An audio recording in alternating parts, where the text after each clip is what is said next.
Everybody knows the Wright brothers perfected the airplane, Bell the telephone, and Edison the light bulb. But who invented the computer? Don't you think you should know who invented the computer? I have no idea. I don't know. I have no idea.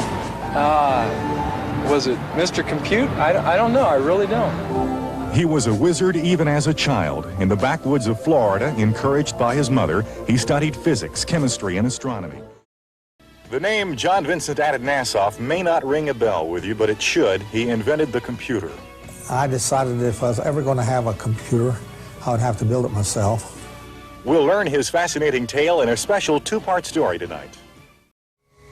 This is a story about scientific progress, about the legal process of friendship and betrayal, of war and peace, and the advance of civilization resulting from a scientific breakthrough, the invention of the first modern computer in 1939. It used to take a room full of equipment to do what this little calculator can do today. That room full of equipment was the ENIAC, the Electronic Numerical Integrator and Calculator.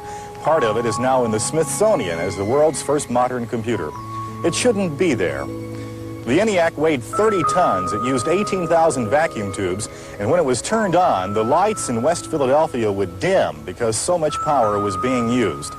This is also a story about an epic court battle involving three of the corporate giants in the world, Sperry Rand, Control Data, and Honeywell. This is all true.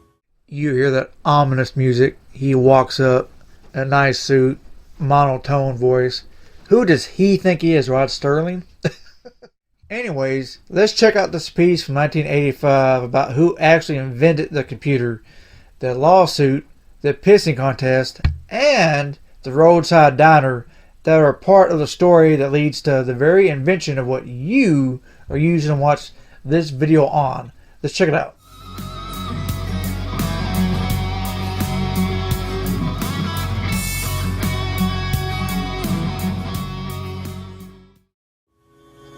John Vincent Atanasoff believes he invented the computer as we know it today. I believe so.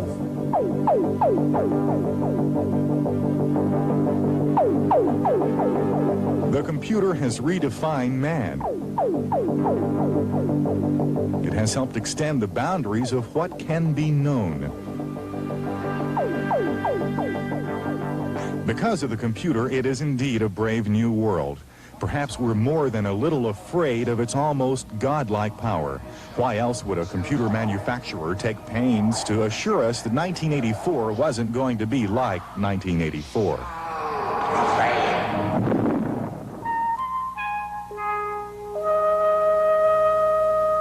Everybody knows the Wright brothers perfected the airplane, Bell the telephone, and Edison the light bulb. But who invented the computer?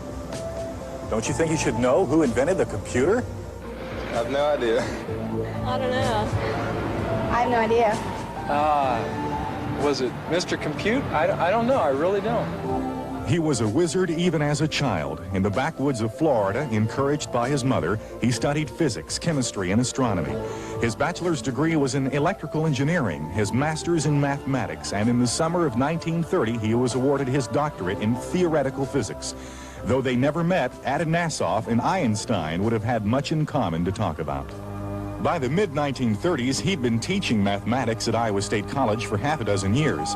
The state-of-the-art calculators in the 1930s were, by today's standards, terribly crude. All of them were mechanical, all of them were unsatisfactory. This is a very peculiar situation, because what I wanted the machine to do was to solve a very simple problem from a mathematical point of view. Linear algebraic equations, solve systems of linear algebraic equations. But there was no machine in hand that would help you much on that. I decided that if I was ever going to have a computer, I would have to build it myself. And I continued to turn my mind in this direction. One bitterly cold evening in the winter of 1937, a night he still vividly remembers, frustrated by his lack of progress after more than a year of study, he left his university office and got in his car and began to drive. And I drove and drove and drove for hours. And I looked at the left, and I was crossing a bridge in Illinois. It was 189 miles from my desk.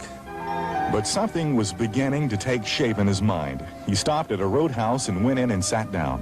And I didn't know what I was going to do at the moment, but in just a moment I did know, because I saw that my mind was working differently than it had. I knew that I could think things out, and the conclusions I came to would be right. And with this concept in my mind, I sat down and bought a drink, a whiskey and soda, and commenced to think. As I drove home, I realized I'd come to a lot of conclusions about computers. I knew how I was going to do it. So he was drunk. He was drunk when he invented the computer. I'm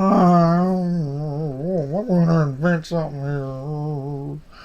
I want something I can do math on or fit in my pocket.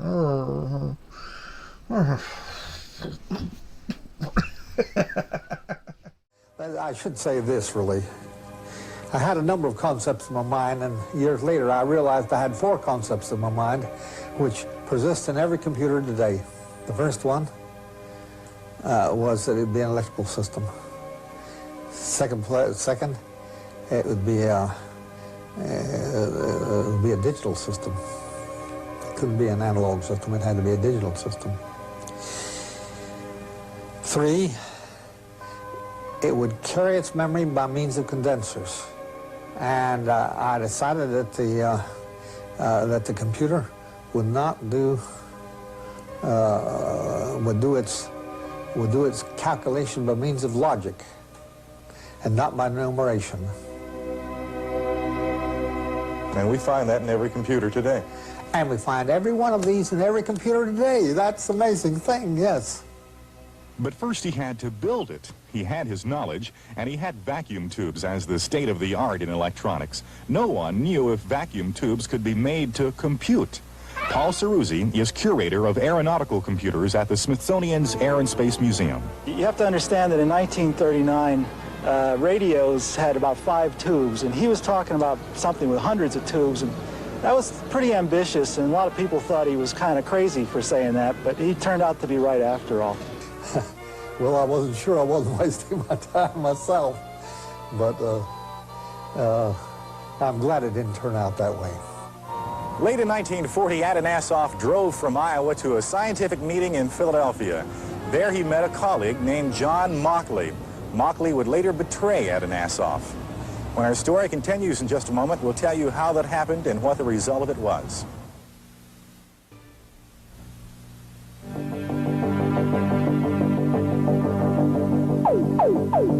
In the summer of 1941, J.V. Atanasoff attended a scientific meeting in Philadelphia. There, he met John Mauchly, one of the inventors of the ENIAC. But the ENIAC had not been invented yet, and it may never have been if Mauchly had not visited Atanasoff and seen the computer Atanasoff had already built.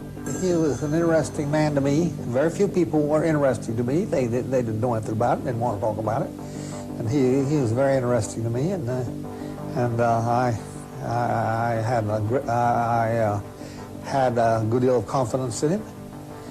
And in the end, we told him just about anything he wanted to know about the computer. I don't remember anything being withheld. He had a copy of the manuscript, and he copied it. And I know he copied it because I gave him the paper to copy it. Returning to Philadelphia, Mauchly wrote Atanasoff to ask, would the way be open for us to build an Atanasoff calculator here?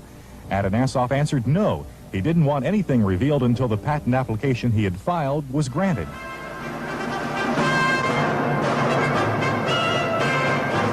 That was June 1941. 6 months later, the Japanese bombed Pearl Harbor and the U.S. went to war. He was too old for active military duty, but Atanasoff, a theoretical physicist, came here to the Naval Ordnance Laboratory. Today it's been renamed the Naval Surface Weapons Center, and they're working with charged particle beams and lasers. But in 42, Atanasoff was put in charge of their acoustics division. He looked up one day to see none other than John Mauchly. He asked him what he was doing here. Mauchly said he was working on a new type of computer, that it was classified and he couldn't talk about it.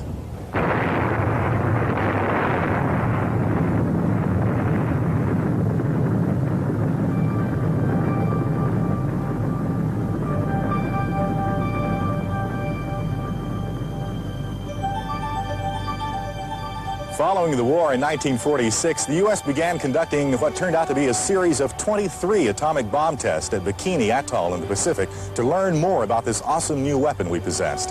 As head of the acoustics division here at the Naval Surface Weapons Center, Atanasoff was deeply involved in the tests. You understand, as soon as you commence examining what happens in an atomic bomb or any other kind of a bomb, why you want to get sound measurements around. I and my staff designed the sound systems that were used for picking up the atomic bomb.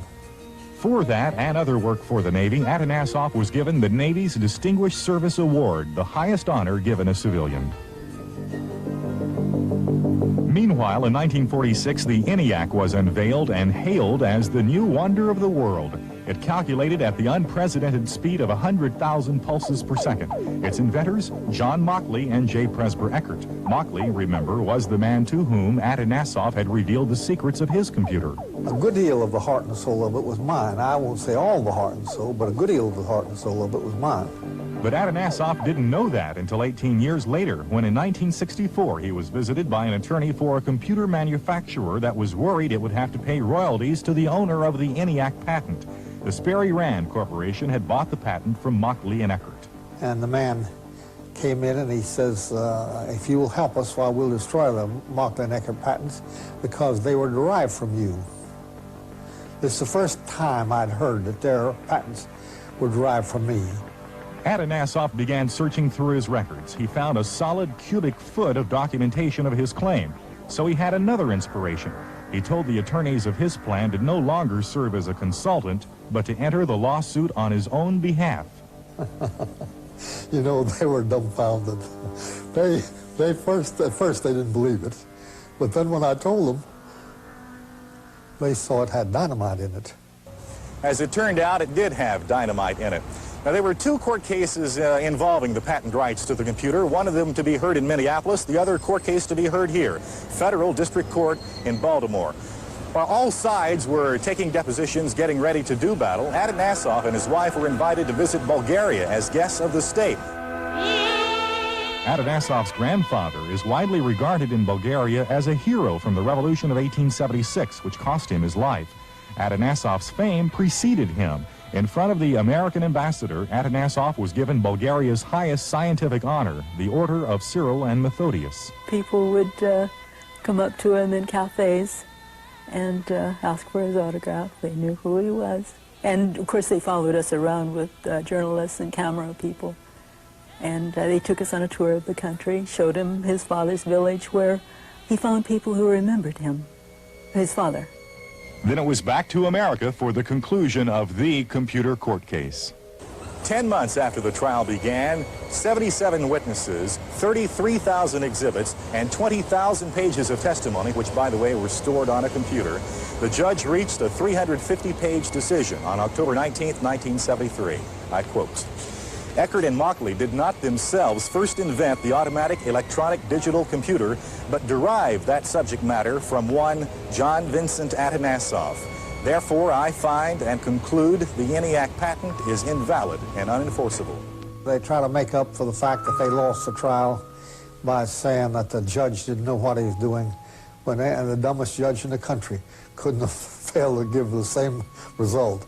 They just had to lose. They just were at fault. So why couldn't Atanasoff now file for a patent? Too much time had elapsed. So how much money did Atanasoff make from inventing the computer? Not at all.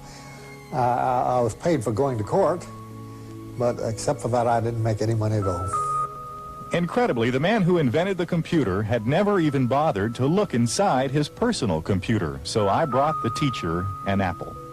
I better not pull anything out because I'll never get it back. Oh, I bet you might.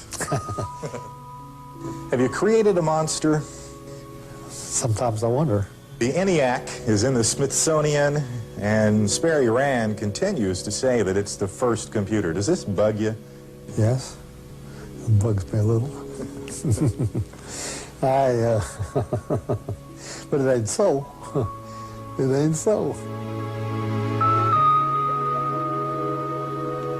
Fascinating story, isn't it? Sitting here in Chinkopin School, they have a poster about computing, and they have a picture of the ENIAC, and they call it the first electronic digital computer.